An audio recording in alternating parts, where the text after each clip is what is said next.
When it comes to TV comedy, The Office is on top of many people's list of personal favorites. The paper company of Dunder Mifflin from Scranton has a ton of interesting characters who work for it, have worked for it, or reside over it in the corporate office in New York. No! God, please, no! No! No! But with the stress of the office and business, we get to see an interesting side of morality. As some people are just in it for the money, some are in it for the relationships, and some are just named Creed. I'm Kyle with Wicked Binge, and this is The Office Good to Evil. Stir the pot. Stir the melting pot, Pam.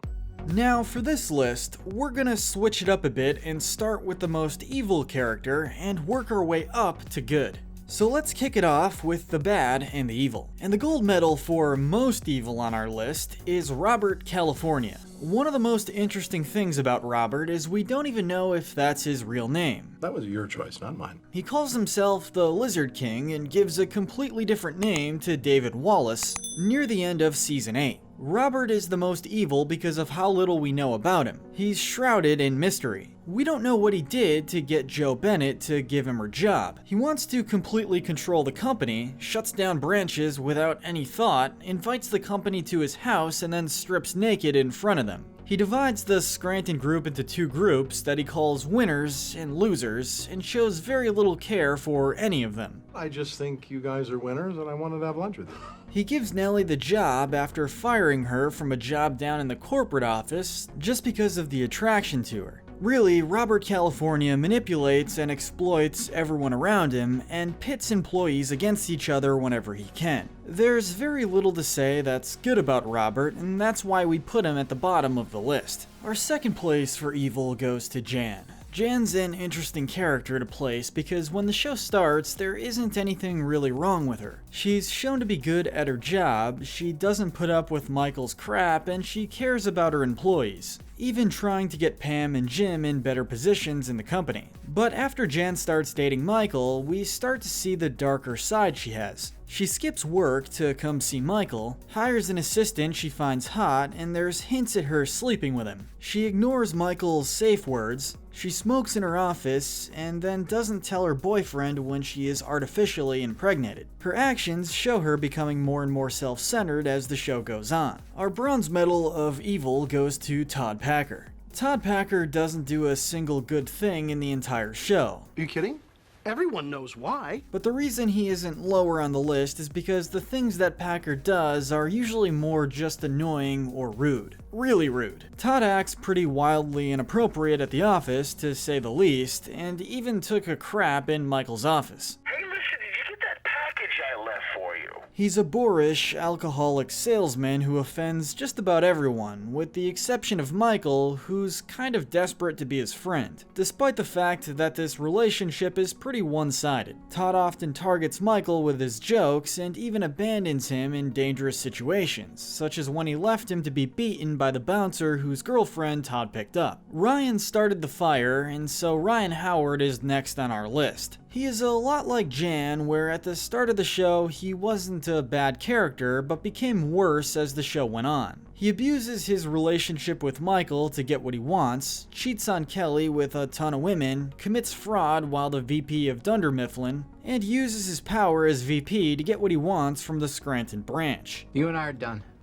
What? He tries to sleep with Erin while in Florida and then abandons her when she wants a real relationship with him. He leaves the show in season 9 and then shows up in the finale and gives his baby an allergic reaction to steal Kelly from her husband and then leaves the baby at the reception. Ryan is a fun character to watch, but a good person he is not. Next up on the bad side is Gabe Lewis. Gabe shows up to help oversee the Scranton branch of the company. He starts out just being a bit weird, but as things progress, we see that he has no problem threatening employees lower than him. He has a creepy obsession with horror, he's terrible in his relationship with Erin, even trying to kiss her when she had already dumped him, and he creepily runs into the women's restroom in order to corner her. Gabe shows up again in season 9 when Andy brings him back, and Gabe is no less creepy than before. He brings up how he and Erin have slept together in front of her new boyfriend, and tries to trash talk Pete to get Erin to leave him to get back with him. All in all, Gabe is a creepy and abusive guy. We absolutely did. Thank you for remembering that. Likely the most weird and mysterious guy on the show is Creed. Creed has things that lower him on the list in two categories. Things that we know he did, and things that we think he did. We know that Creed sells fake IDs, we know that he was in the band The Grassroots and did enough illegal things to get him arrested. He claims that the last person to cross him was Creed Bratton, implying that he stole his identity of the real Creed. He shows up one day covered in what looks like blood, runs away when Michael is playing a game about murder, fleeing before he even knows that it's a game. He runs away and speeds out of the parking lot. There has been a murder, and you are a suspect. The reason that Creed isn't lower on the list is because the worst things that he could be accused of aren't confirmed, so we can't officially say that Creed has murdered several people. Still, definitely a bad guy. Last on the bad side of things is Angela. Angela has done some good things, marrying Dwight, making up with Phyllis and Pam, and forgiving Oscar for sleeping with the senator. However, Angela has also cheated on Andy, verbally abused everyone in the office, mostly Phyllis and Pam, and she's rude and judgmental of everyone, and that's the biggest reason that she's so low on the list. Despite judging everyone else for their sins, she commits many of those sins and wrongs herself,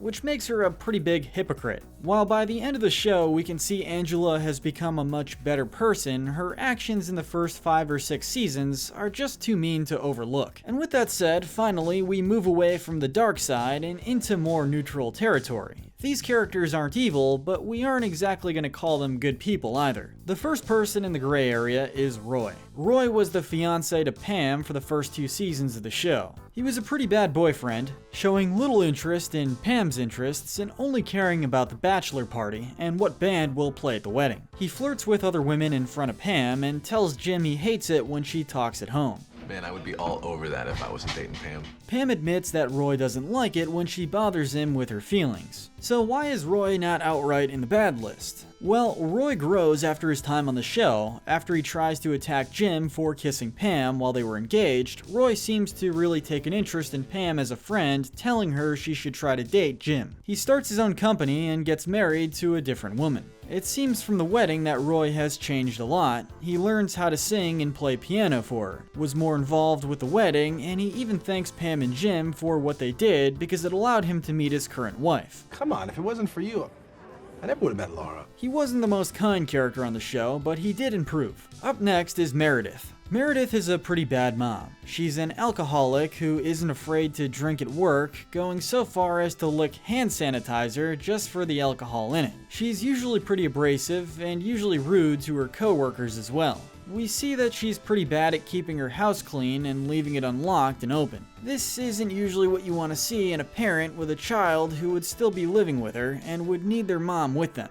However, Meredith has shown at times that she really does care about the people around her. She's there for Pam after she brings lice to the office. Her and Dwight like to listen to music and headbang. She forgives Michael after he ran her over with his car. And if she was telling the truth in the finale, Meredith also got her PhD in child psychology, which is no easy feat. Everyone's favorite Cornell grad, Andy Bernard, is up next. Andy starts the show as a complete villain. He's against everyone he comes across and lies to Michael to get Dwight fired. He then turns everyone in the office against him until he punches a wall and gets sent to anger management. When Andy comes back, he starts to turn himself around. We see him try to make amends with Dwight and even start a relationship with Angela. He takes a calmer route reacting to things, although he keeps his stuck-up attitude and doesn't lose the quality that makes Andy so annoying. When he becomes manager, we see him really try to do his best, but every once in a while, old Andy comes out, like when he leaves the office and his girlfriend for 3 months on a boat trip. Not to mention that he never told his boss that he was leaving. He proves that he's still Andy when he quits to be an actor or singer by groping Toby and crapping on David Wallace's car. Andy never stops being Andy, and we don't know if that's a good thing or not. Now let's talk about Bob Vance, Vance Refrigeration. He is the husband of Phyllis and seems to be a pretty good guy overall. He owns a company in the same building as Dunder Mifflin and really doesn't like Michael Scott. Bob is a loving husband, but there are some odd things that put him a bit lower on the list here in the gray area. First off is when Phyllis admits she flirts with guys so Bob can beat them up. There's also the moment when Phyllis tells Jim not to make her get Bob involved. When she's asked what that means, she quickly says that she shouldn't have mentioned anything. There isn't really much you can say about Bob Vance, he's just an intimidating guy. But given how vague the things are that Phyllis says about him, this is probably the most fair spot to place him. The next member of the gray area is Stanley Hudson. Stanley does show some love for his co-workers, Erin and Phyllis. He's a hard worker and seems to really care for his daughter. However, Stanley does have a really bad attitude and snaps frequently at Michael and yells at Ryan after Kelly says that something was going on with him and his daughter. Did I stutter? Stanley cheated on his wife and then cheated on the person that he cheated on with his wife. He may be a hard worker, but he does lack a bit in the moral department. And now we've arrived at the good characters. The pure. This list is pretty long. There are a lot of good people in the Dunder Mifflin family. And our first good character is the CFO of Dunder Mifflin, David Wallace. David actually seems like a really nice guy. He takes Jim under his wing and usually gets along with Michael. He works hard at his job and shows a lot of support towards his son. After he kind of has a breakdown from losing his job, he gets his act together and buys back Dunder Mifflin to take it away from Robert California. What keeps him a little lower is that he was one of the top people in Dunder Mifflin, which raises suspicions on if he was part of the reason why the company went bankrupt. Moving on to Joe Bennett. Joe is the CEO of Sabre when they buy Dunder Mifflin. She's shown to be tough when she has to be, but Joe has a soft side as well. She loves her employees and is another person who took Michael under her wing. She talks about how one of her goals in life is to be a role model to young women everywhere, and we think that that's a pretty great goal.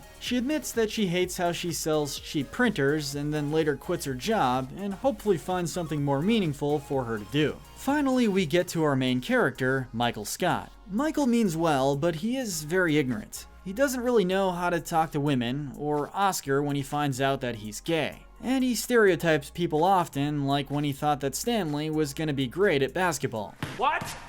You gotta be kidding me! He doesn't really understand how to make people happy the right way, and often hurts people when he tries his best to help. He lies about having Bruce Springsteen tickets to get people to come to an auction, and lies to an entire class that he would pay for their college education, and then tries to make up for it with laptop batteries. He does genuinely feel bad when this type of stuff happens though. Michael really does love his co-workers and wants them to respect him as much as he respects them. He is good at his job, and we can see that he really loves his future wife Holly and has a whole other phone just so he can take pictures of his kids. Michael may be misguided and have a lot of problems, but he really shows that he cares and loves those around him. Maybe a more controversial choice, Oscar Martinez is up next. Oscar has a big tick against him because he helps Angela's husband, a state senator, cheat on her. He's also very much a know-it-all and isn't afraid to show it. However, he won't hesitate to call people like Michael and Andy out on their ignorance. He tries to make up for cheating with Angela's husband by letting her move in with him so she can provide for her son. He became Philip's godfather and stayed an important part of Angela and Dwight's life.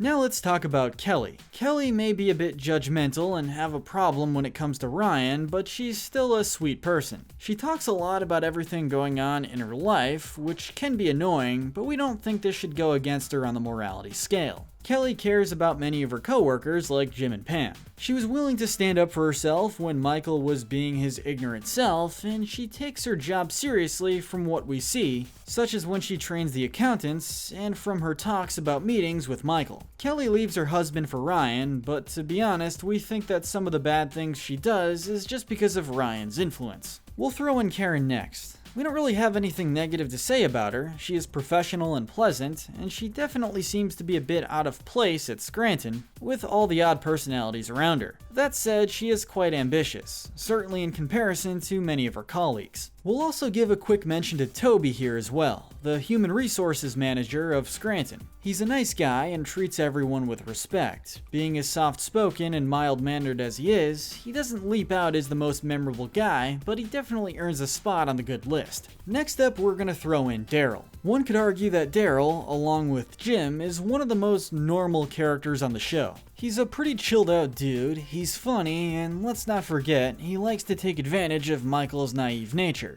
He also serves as a sort of link between Dunder Mifflin's office and the warehouse crew. At the end of the day, Daryl is an all-around good guy. The motherly figure of the office, Phyllis, is up next. She is a real sweetheart. She likes to knit for her coworkers and gets along really well with her desk mate Stanley. Phyllis acts like the mother that Erin never had, and when they think that it's possible that she might be Erin's mom, she tries to do her best to act like a mother to Erin. When Phyllis finds out that she isn't, Phyllis keeps it a secret for a bit longer so she doesn't have to break her heart. She is a bit lower on the list because she does admit to flirting with other men. Now it's time to talk about the future Mrs. Michael Scott, Holly. Holly is basically the female Michael Scott. So you can't make my orgy? She cares deeply about her job and the people she works with. She decides that she needs to move back to Colorado to take care of her parents that aren't doing so well in their older age.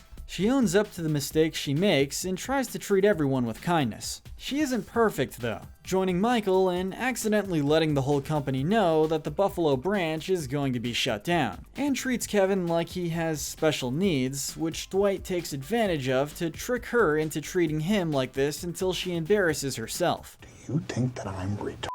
These things weren't entirely her fault, however, so she ranks higher than Michael. It may be something that needs a bit of explaining, but we think Dwight deserves the next spot.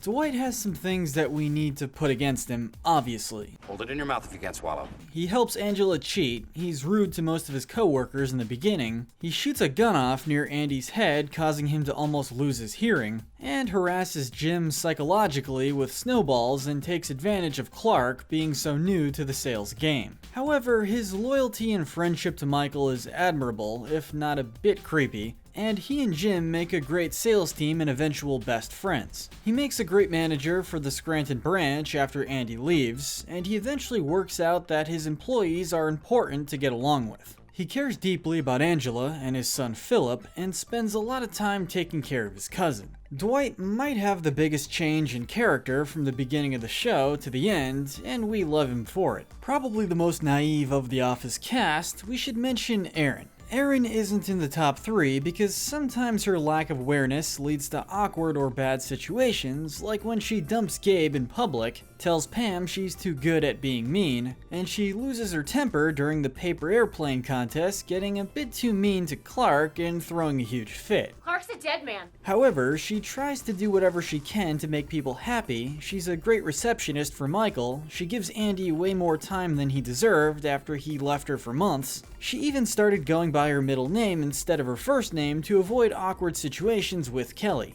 Erin moves to Florida to try and take care of an older lady that she met but wasn't very good at it, taking boiling Gatorade as tea. She's not the brightest in the office, but she might be one of the sweetest. Our bronze medal of good goes to Jim. Jim might be a prankster and can be a bit rude at times, but Jim really does have a good heart. He waits years to get with Pam, stands up for himself when Ryan attempts to fire him, works hard with Michael in his short time as manager to make the office more efficient, comforts Dwight when he's down, stops Dwight from getting fired in Florida, and works hard for his family with his new job in Philadelphia. And he quits when he realizes the strain it's putting on his relationship. He makes some mistakes, like not telling Pam about his new job, and getting really angry with her for small reasons during the move between states, but he tries really hard to make up for it and be a good husband, father, and friend. Our silver medal of good goes to Pam. Pam's probably the most real character on the show, showing the most real reactions to things next to Jim. Originally, she tries really hard to make her relationship with Roy work. Pam's a very talented artist and finally gets her time to shine at the end of the show with a huge mural. She can't be given the gold medal because of her kissing Jim while she was engaged with Roy, but Pam works hard as a wife and a mother to make sure that her kids can have a great future. She supports Jim getting a better job and ends the show by moving to Austin, Texas so that he can continue his career. Pam spends most of the show unhappy with her life, so it's a great feeling to see Pam come into her own as an artist and a woman.